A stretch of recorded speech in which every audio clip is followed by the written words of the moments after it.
Hello, listeners. Welcome to the Sailing the East podcast. I'm Bela. And I'm Mike Wasserman. This is our podcast about sailing the east coast of the United States. In some episodes, we will focus on passages and destinations. In other episodes, we will talk about boats, equipment, and techniques. And when we come across an interesting person, we'll try to get them as a guest on the show. Now, what makes this podcast unusual is that only one of us sails. Yeah, and I'm the sailor, Bela, and I've been sailing for over 30 years. Not across oceans, but on lakes and coastal cruising on the east coast of the United States. And I, Mike, know very little about sailing. Hey, but Mike, this is our 15th episode. You must have learned something by now. Well, you're right, Bela. I mean, I'm a little slow, but I have definitely learned a few things from you. Thank you. But speaking of this, we received an email from a listener this week. Let me read the email. This is George, who lives in Maryland. Mike and Bela, thank you so much for your podcast. I'm new to boating, and I have found it to be very informative. I've been thinking about buying a small sailboat for several years, and I'm happy to say that I'm the proud new owner of a 1979 Catalina 22. As a matter of fact, the day after I purchased the boat, I listened to your episode number 13, all about buying a trailerable sailboat. And in the episode, Bela mentioned he had a Catalina 22 for many years, so I feel really good about my decision. Now, I must confess, I know nothing about sailing or boating. I know even less than Mike. I want to take the next several months while the weather is cold to learn as much as I can about boating and sailing. I do not know where to start. Do you have any suggestions? Thanks again for the great podcast, George. So yeah, we love hearing from our listeners, and thanks for the email, George. I do doubt that you know less than I do, but I don't know. What do you think, Bela? Well, I would also like to thank George. It's always wonderful to hear from our listeners and for his kind words about the podcast. And Mike and I really enjoy putting this together. So let's see. What suggestions might we have for George? I think there's three critical areas that all boaters need to know. And you'll notice that these have nothing to do with sailing skills themselves, but skills and knowledge that you need independent of the type of boating you're doing. So number one, there's, of course, safety. You sort of need to have one category of knowledge that revolves around safety.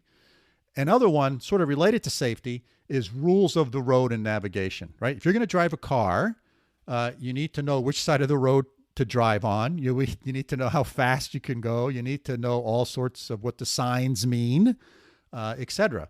So rules of the road and navigation is the same. You need that similar type of knowledge if you're on the water.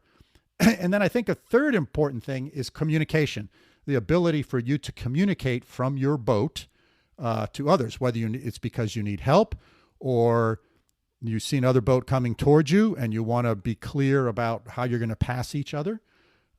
So those are sort of the three broad areas that I think are very important, really independent of whether you're sailing, whether you're in a canoe, or whether you're in a motorboat.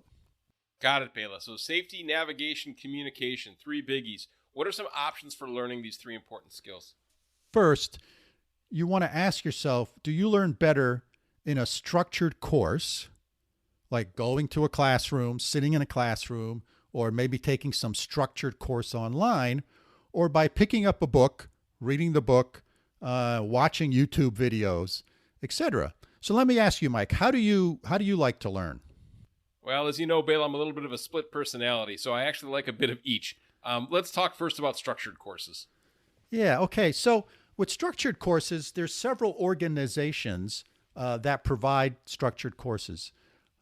There's the United States Coast Guard Auxiliary, which is the civilian arm of the United States Coast Guard, and they offer general boating skills courses that you can take, and these are good from adults all the way through to children. These courses will often meet the state requirements for boating. So recently, many states have implemented that you need some sort of boating safety certificate in order to drive a boat in that state. And oftentimes, these U.S. Coast Guard auxiliary courses will meet those requirements. The United States Coast Guard Auxiliary also performs free boat safety inspections, which is a really good thing, right? They'll come on your boat, They'll look around. They'll make suggestions. They don't write you a ticket or anything, so there's no sort of downside to it. But they'll say, hey, you need another fire extinguisher over here, or you need to have a throwable device in your cockpit. You need to have your lights working properly, whatever. They'll go through and they'll do that for you. And if you pass their inspection, they'll give you a little decal that you can put on your boat. So that's sort of one area. So United States Coast Guard Auxiliary, you can find them, on the web, and they publish where they provide their courses.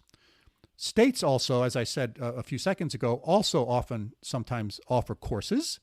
And here again, you get on your state Department of Recreation. I'm not sure what the exact right place would be because it varies from state to state. But they often require courses or education or a certificate. And again, these are focused on general boating skills. They're not specific to sailing. So those are kind of two. The Coast Guard Auxiliary and state courses are sort of general boating things. Things that are a little more sailing focused, there's two large organizations that do that.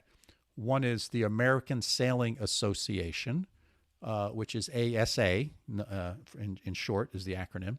And they offer a wide range of sailing courses, from beginner courses all the way up through very advanced celestial navigation courses. And oftentimes, my wife and I, for example, have taken 4 of their courses. And when you take these courses, depending on which ones you take, it will basically give you a certificate that many charter companies accept. So if you're interested in chartering a sailboat and taking a boat out on your own, a bareboat charter as it's called, oftentimes you will need some sort of credential. You're taking out a very expensive boat, so the rental company, the charter company, wants you to know that you have some minimum level of skills. So ASA, American Sailing Association, is one aspect of it. And here again, they have courses that are focused on boating skills in general, and they also have courses that are focused on sailing specific courses. So that's a good one. Another one is called U.S. Sailing.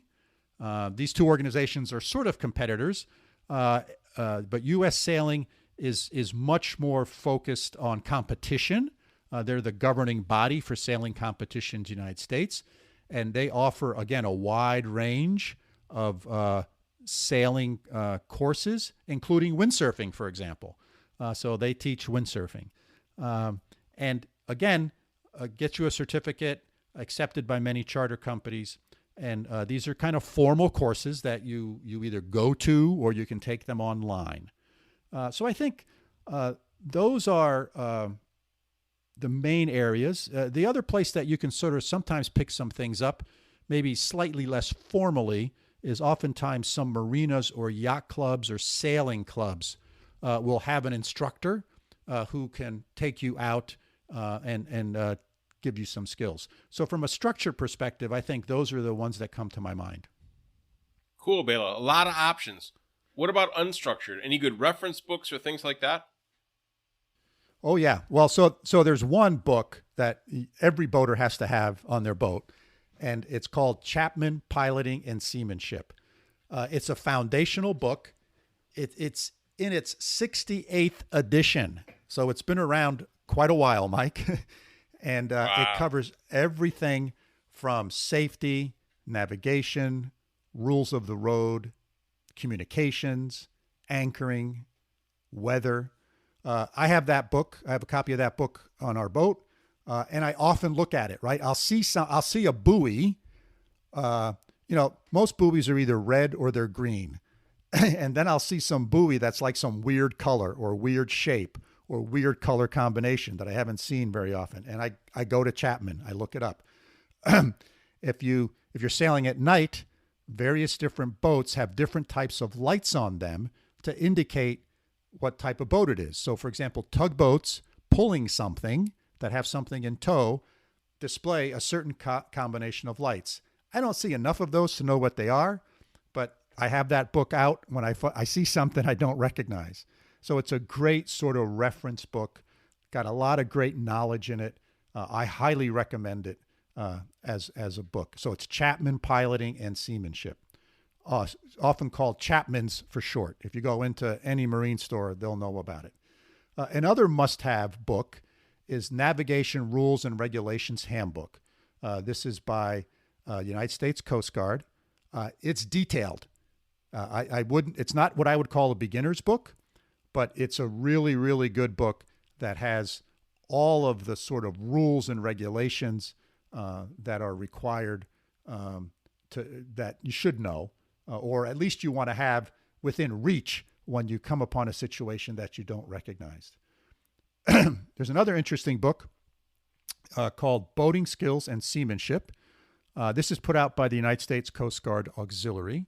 I believe the current edition is the 14th edition. So here again, it's been around for a while. Those are usually good stamps of approval when something's been around for a while. It's got multiple editions. Another good sort of basic book. I think if you take the course from United States Coast Guard, that's the book they're going to use in their course. So that works very well. And, you know, you can get on Amazon or any search engine and find all sorts of books, online courses, but these are the big ones that I think are really important. And of course, there's YouTube, where you can get all sorts of information. I have found some fairly structured courses on YouTube, so that's another place to go. Now, Bela, I have a love-hate relationship with YouTube, but let's talk about it a little bit. What have you found there? So I found it to be a great place. There's excellent videos. I'm a visual learner, so I like that medium. Some are very much like us taking a formal course, and there are some sailing schools or individuals who have basically put together, I'll call them a semi-formal set of lessons on, you know, how to dock your boat, navigation, rules of the road, how to use a radio. And again, I find it to be very helpful because I can listen and I can watch the person actually doing it. I can see things happening as they happen on the water. So I find them to be very good. Some are better than others, and you know, so you got to sort through that stuff yourselves. And actually, you know, I think United States Coast Guard Auxiliary has done some YouTube videos. Boats US, which is a large member organization, association for the boating community, has done courses, and I've seen not courses but videos about docking, line handling, rules of the road, etc., things like that. So I think they're really good, and for me, it's a great resource. I really like it. Cool. I think this is a lot, Bela, but it's a great start for now to get people started. So thanks for putting this together. Hopefully this answers George's question and kind of gives him a starting point. And listeners, thanks for joining us. We hope you found the episode interesting and thought-provoking, and maybe gave you a few tips on where to dig deeper if you're trying to scratch your itch about sailing. If you have questions about what we discussed today, feel free to get in touch with us. Our email is sailingtheeast, that's all one word, @gmail.com. And please do subscribe to the podcast if you haven't already. Also, tell a friend and maybe get them to subscribe and listen as well. So until next time, signing off from upstate New York. See you soon, Mike. Thanks, Bela, from over here in Münster, Germany. Auf Wiedersehen, and see you next time.